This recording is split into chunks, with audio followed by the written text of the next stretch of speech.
Zubr 0. 17 a.m. Tuesday. 3 hard knocks on my apartment door. Not the polite kind, not the kind you answer with a question, the kind that tells you something is already wrong. I was still standing in my kitchen lights, half off, counting the hours before morning, when the third knock came heavier than the first two. I did not call out. I opened the door. Nora stood there barefoot on the concrete hallway, jacket pulled too high, even though it was warm, eyes fixed somewhere past my shoulder, like she expected someone to appear behind me. The light from my kitchen caught her face, and my body reacted before my thoughts did. Swelling on her cheek, a split lip, shadows at her throat that makeup had not fully hidden. She said my name quietly, like saying it louder would make things worse. I locked the door and turned the deadbolt without looking back. Panic does not always look like chaos.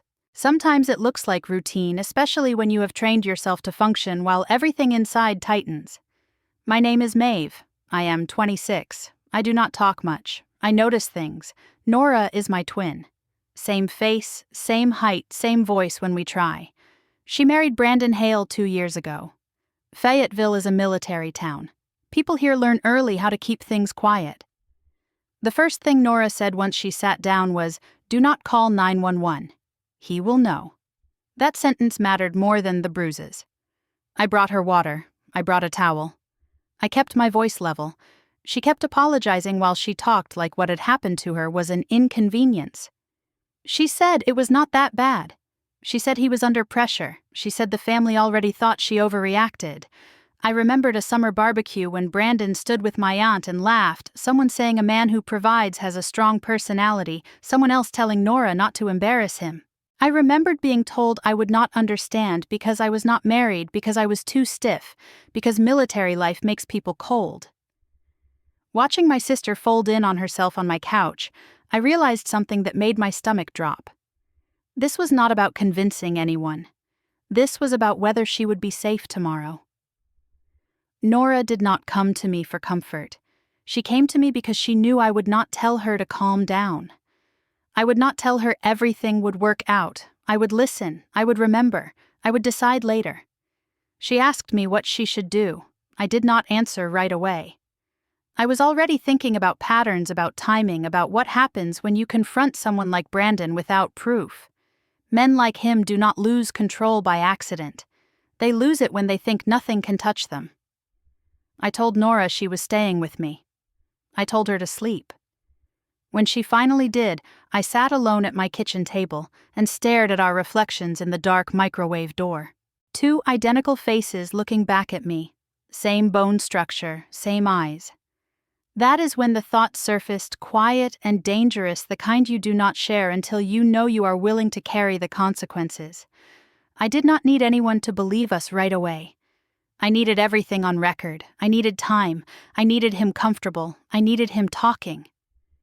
People like Brandon do not fear confrontation. They fear documentation. If you have ever told someone to keep it quiet for the sake of the family, this part may make you uncomfortable. If you have ever assumed a woman must have done something to provoke it, this will challenge that. I was not interested in drama. I was interested in procedure. I knew which doors never get answered and which ones do, but I was not going to say that out loud yet. Nora slept on my couch while I planned in silence. The plan did not involve shouting. It did not involve threats. It involved patience. It involved letting a man who thought he owned the room speak freely. We switched places and we did not switch back.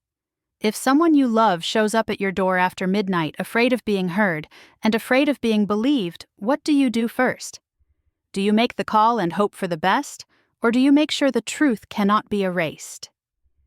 Before this story continues, I need to make one thing clear. The story you are about to hear is a work of fiction created for educational and entertainment purposes, centered on toxic family dynamics and their emotional impact within the context of military life and United States military families. All characters, ranks, units, events, and circumstances are entirely fictional and do not represent, reflect, or refer to any real individuals, military units, or organizations within the United States Army, Navy, Air Force, Marine Corps, or Coast Guard. The content may be supported by artificial intelligence tools during the creative and production process. This story does not depict real events, does not disclose military information, and does not promote violence, hatred, or harm of any kind. The message is told with respect for core United States military values, including honor, discipline, responsibility, and human dignity. All content is designed to be advertiser-friendly and compliant with YouTube community guidelines, and is not intended to misrepresent or harm the image of the United States military or its service members. If you are a woman who has stood behind a military family, who has stayed quiet, endured, and carried more than others ever noticed, stay with me until the end. And if this story reaches you, share what it brings up for you in the comments, or follow the channel to continue with stories for strong hearts that are rarely heard. I did not sleep after Nora knocked on my door. By mid-morning, the house already felt crowded with voices even before anyone arrived. Word traveled fast in a family like ours when there was trouble, but only the kind of trouble they could control. By noon, my Aunt Darlene insisted on a small family barbecue in her backyard just a few streets over in Haymount. She said it would calm everyone down. She always said that when she wanted things to look normal. The grill smoked gently, paper plates stacked on the patio table. Brandon arrived with a smile that belonged on a campaign poster. He hugged Darlene first, then my uncle, then he nodded at me like I was someone who worked there. He held Nora by the waist with a softness that looked practiced. She kept her shoulders tight. No one asked her how she slept. No one asked why she flinched when the tongs clanged against the grill. The first comment landed before the burgers were done. Darlene laughed and said, "At least Maeve is here, she can keep notes like she does at work. You know, military paperwork and all that." My cousin added something about how not everyone sees action and someone has to push pencils. They laughed again. Brandon smiled wider and said it must be nice to have a job with rules and breaks. I felt the familiar heat behind my eyes, but I kept my mouth shut. I was already in briefing mode without meaning to be. I noticed the time Brandon arrived, 12:12. I noticed how he positioned himself between Nora and the rest of us. I noticed how he answered questions meant for her. When Nora finally spoke, my mother tilted her head and said gently, "What did you say to upset him this time, sweetheart?" It came out soft enough to sound like concern. Brandon reached for a soda and said nothing. Silence is a useful tool when people want to protect you. My uncle cleared his throat and said, "Marriage is hard work, and men carry a lot of pressure." He looked at Brandon with something close to admiration. Brandon nodded like a man being understood. I watched his public mask settle into place. Polite, calm, reasonable. He asked me about my job, then interrupted my answer halfway through to tell a story about a guy he knew in logistics. Someone who never left the base. He said it with a laugh like it was a joke everyone could enjoy. Darlene cut me off when I tried to finish my sentence and asked Brandon if he wanted another plate. That was when I realized this was not a conversation. It was a performance. And Brandon knew his cues. When the burgers were served, my mother leaned toward Nora and whispered that making a scene would only make things worse. She said there were holidays coming up and people talk. She said family reputation matters. Nora nodded even though her hands shook when she lifted her fork. I caught the movement. I caught everything. The way Brandon corrected Nora when she reached for ketchup.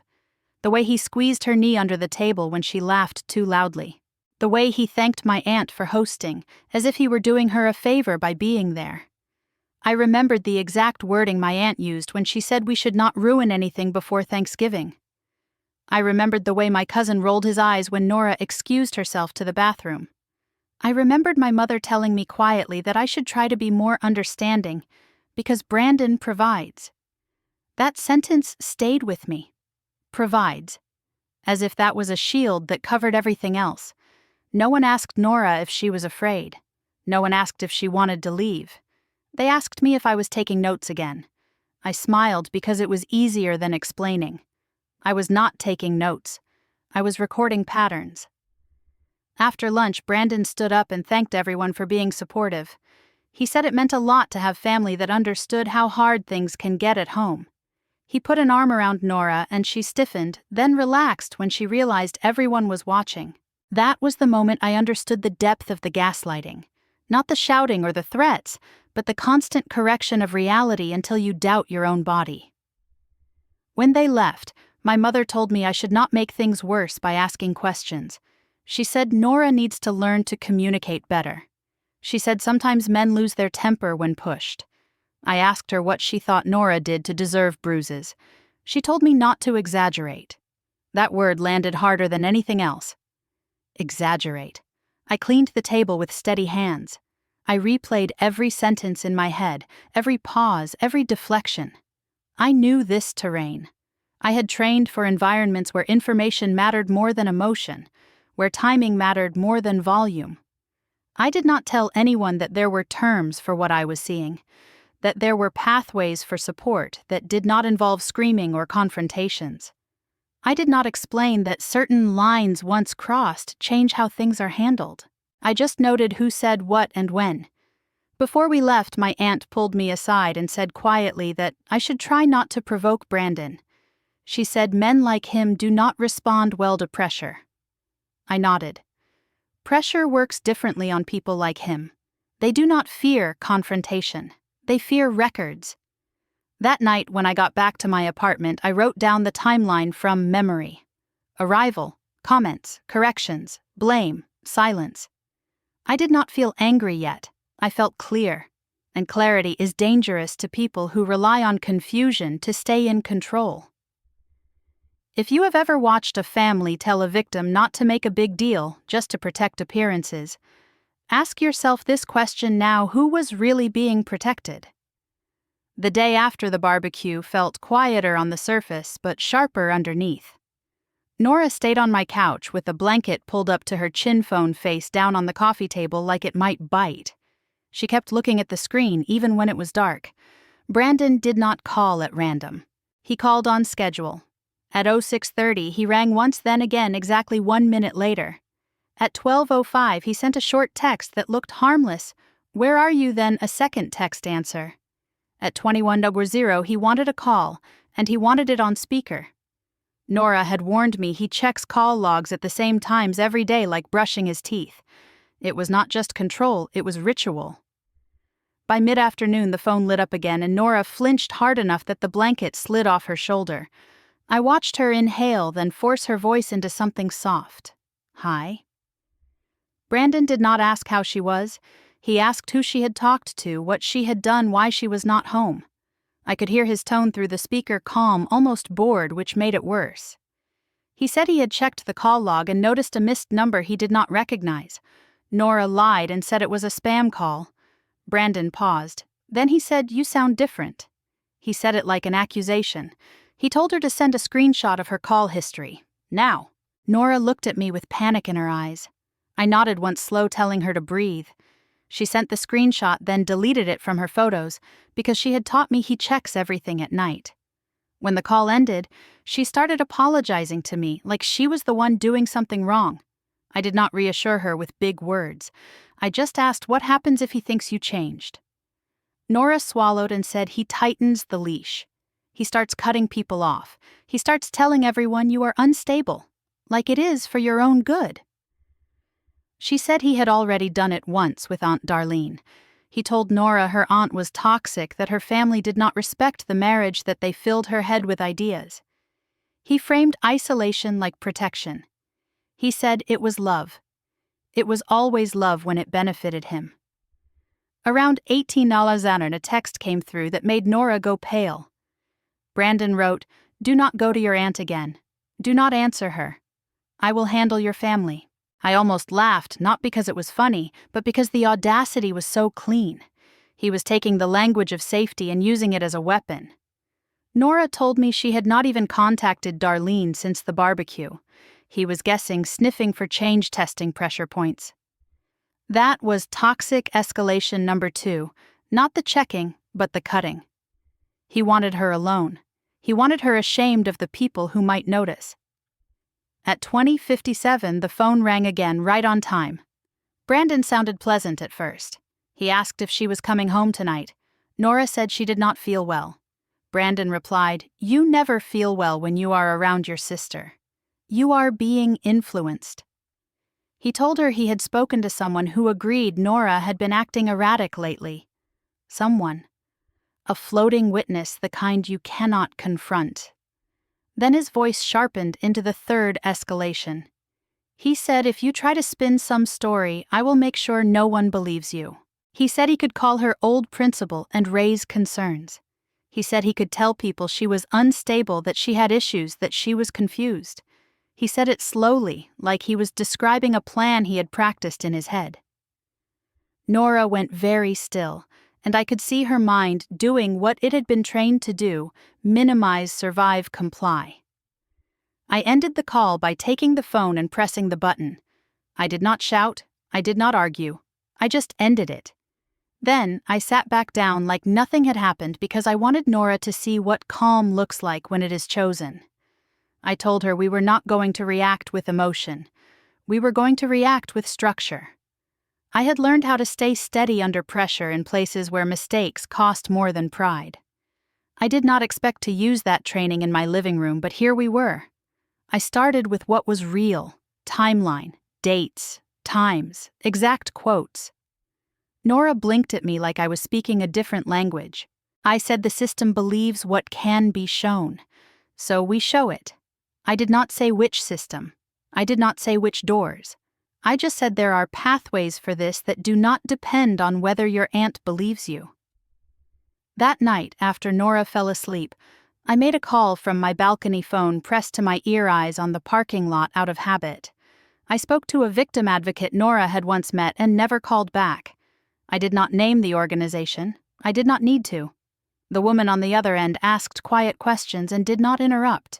She told me the words safety plan like it was a checklist, not a speech. She told me to write the timeline as if I were writing for someone who has never met Nora. She told me to gather essential items, documents, medications, a spare key, a small amount of cash, and keep them where Brandon cannot control them. She told me to choose safe points, places Nora can go without having to negotiate a trusted house, a public location, a community office during business hours. She told me to assume the phone is monitored and to set rules for communication that do not leave traces. I listened, took notes, and said very little. I could feel the advocate clocking my tone, the lack of drama, the way I asked about process. She asked once, "Do you have military connections?" I said I have a person who answers calls at 2 a.m. That was enough. Need to know applies everywhere, not just at work. You loop in the people who can help, and you do not broadcast to people who will panic or leak. I did not tell my mother. I did not tell Darlene. I told Nora the minimum she needed to stay steady.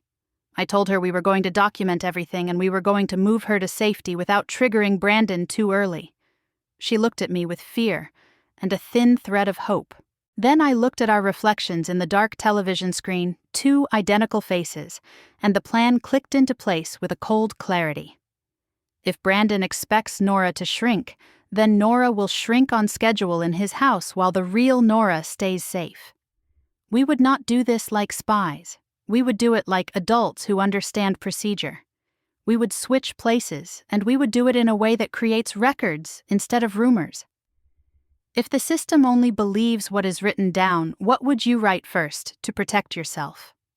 On the 3rd morning of October 2023, I drove Nora to a safe place and came back alone in her car wearing her ring, her haircut, her softer voice.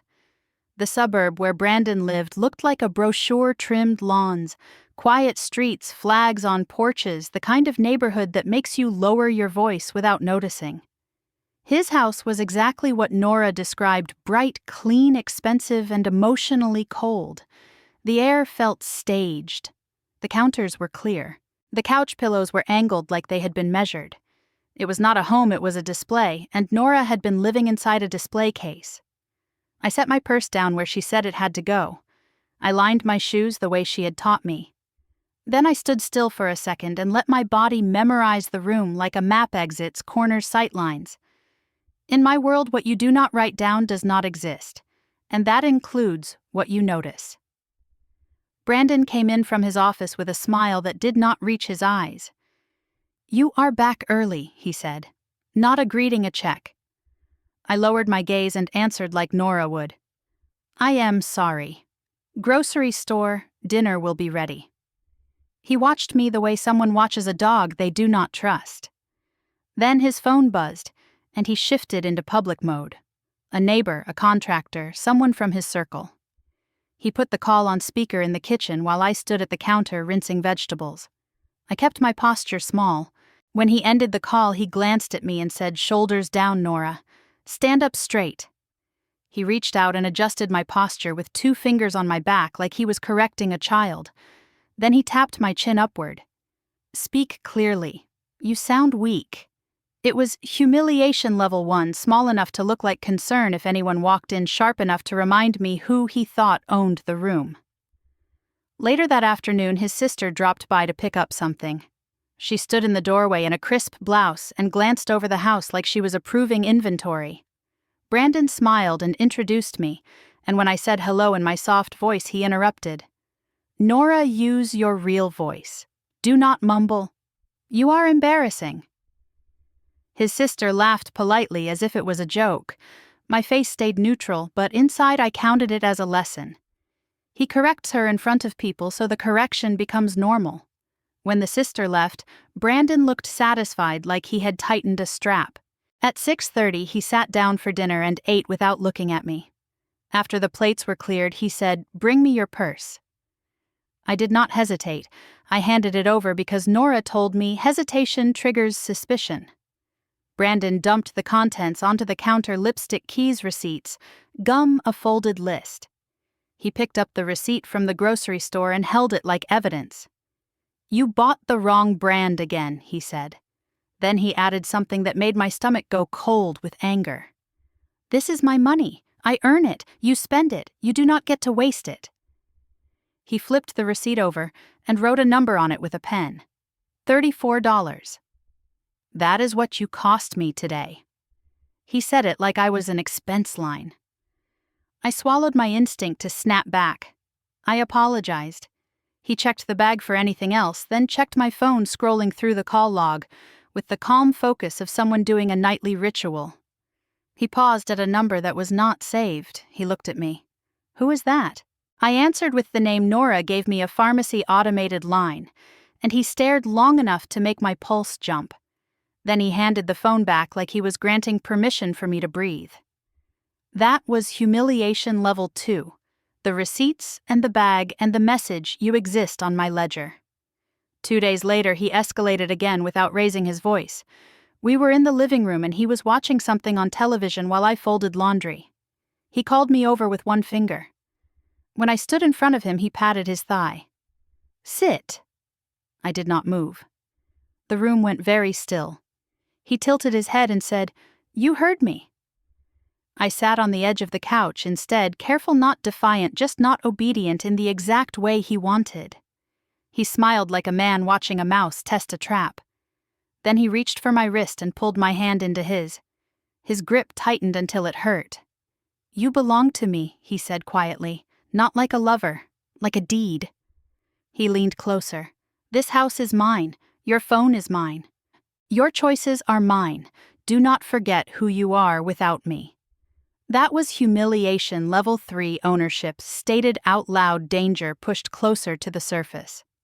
I kept my face soft and afraid, while my mind stayed cold and organized. That night when he went to shower, I moved through the bedroom the way Nora taught me, quietly, no drawers left open, nothing out of place.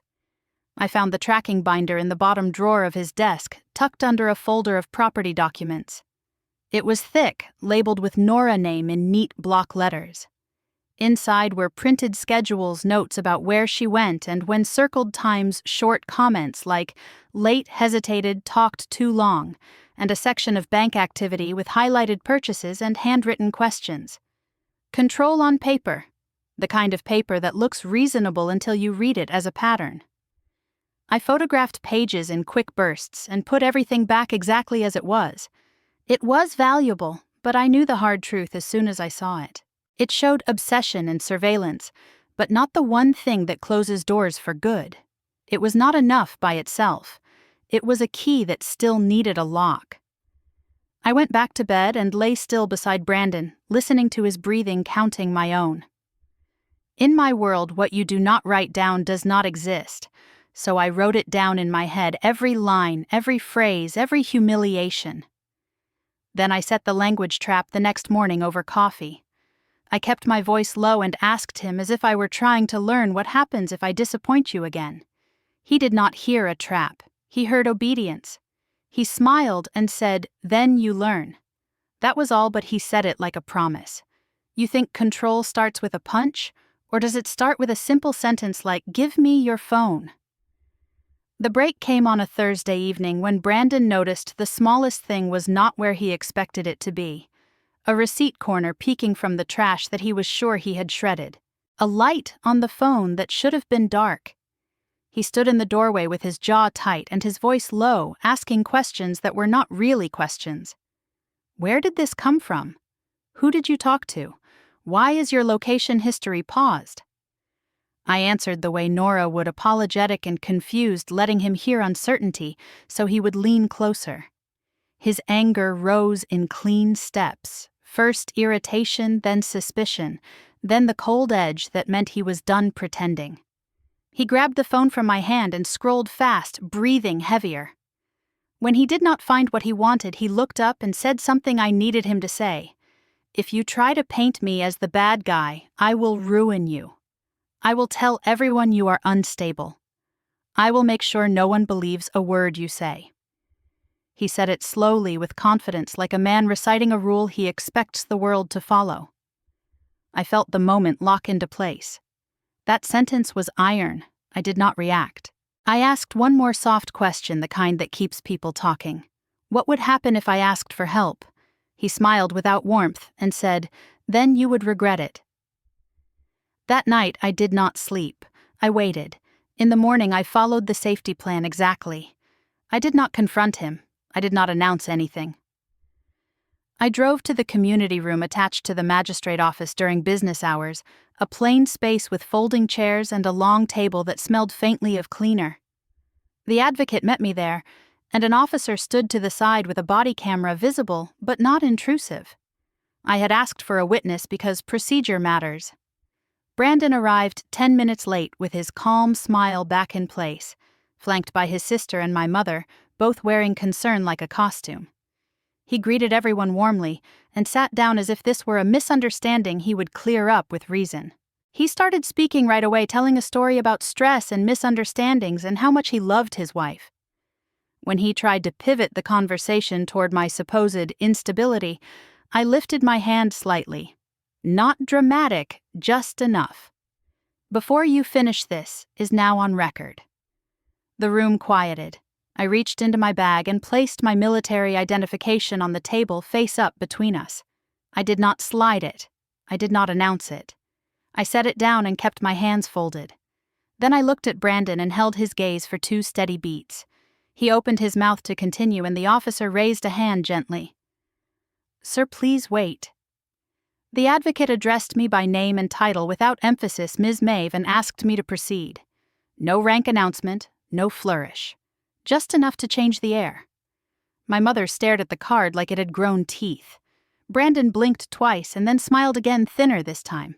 He tried to talk over me, and the officer stopped him with a calm reminder about procedure. I spoke plainly. I stated dates and times. I repeated Brandon's words exactly as he had said them. I presented the timeline and the receipts and the photographs from the binder.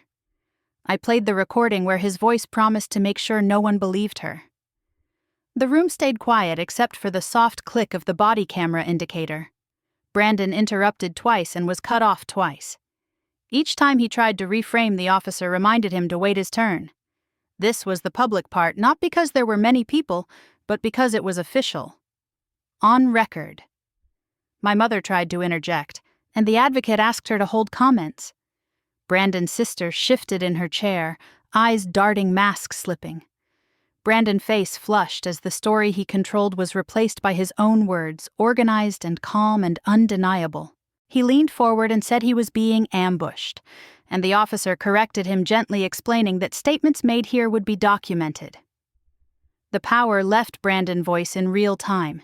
He asked to speak privately and was told the process did not work that way. He laughed once sharp and wrong and said this was ridiculous. The advocate did not react. She asked me if I felt safe returning home. I said no. The officer noted it. The advocate explained next steps in a tone that suggested this was not her first time. Brandon tried to regain ground by appealing to family, talking about reputation and future events. My mother nodded until the officer reminded everyone that the purpose of the meeting was safety and documentation, not image management. That sentence landed hard. The polite man Brandon presented to the world was dismantled by the quiet weight of procedure. No one raised a voice. No one insulted him. They simply did not let him steer the room. When the meeting ended, the officer summarized what had been recorded and what would follow. Brandon stood up too fast and asked me to look at him. I did not. I gathered my papers and waited for the advocate cue. The silence that followed was complete. Outside in the hallway, my mother whispered my name like a question, and I kept walking. Justice did not shout. It wrote things down and locked them in place. Tell me, do you trust the person who speaks well or the person who brings a record? By January 2024, the cold part of the story had done what cold things do. It settled. It hardened and it stayed. The paperwork moved on its own timeline. Nora was rebuilding her life in quiet steps. New routines, new locks, a new phone that did not belong to anyone but her. I kept my distance unless she asked for me because the point was not to replace one controller with another. Then Brandon came back, not with rage first, but with audacity. It started with my mother calling me on a Sunday afternoon the way she used to call when she wanted something, and did not want to sound like she wanted it.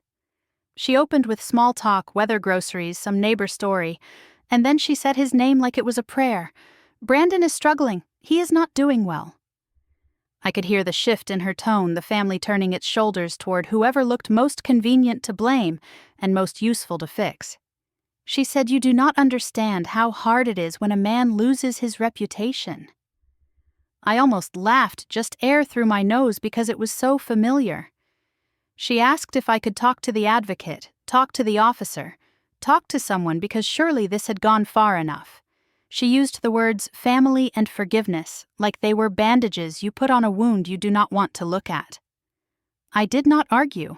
I asked one question. Is Nora safe? She paused.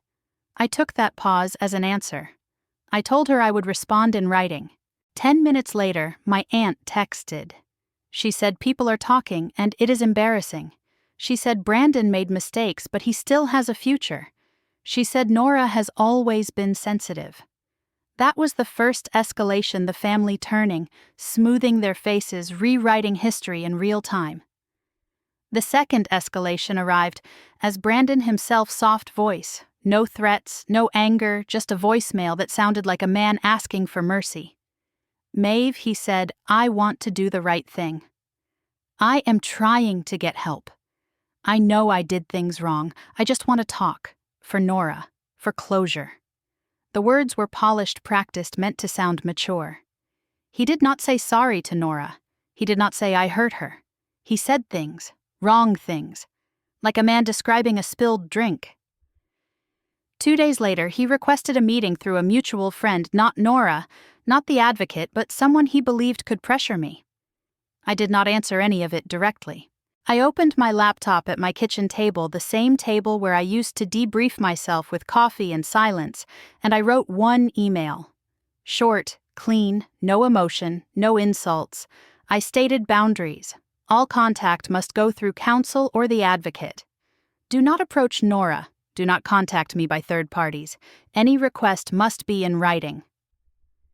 I attached the earlier record summary. I used the same line I had used in the room. Before you finish, this is now on record. Then I forwarded the email to the advocate, so there was a copy outside my house. The value point was simple, and it was the whole point of doing it this way. Justice does not need a performance. It needs a paper trail. Brandon did not like that. By the end of the week, he escalated again, the third and ugliest step, because soft men stay soft only while they are winning. He sent a message from a new number. He said he could make this miserable for all of us.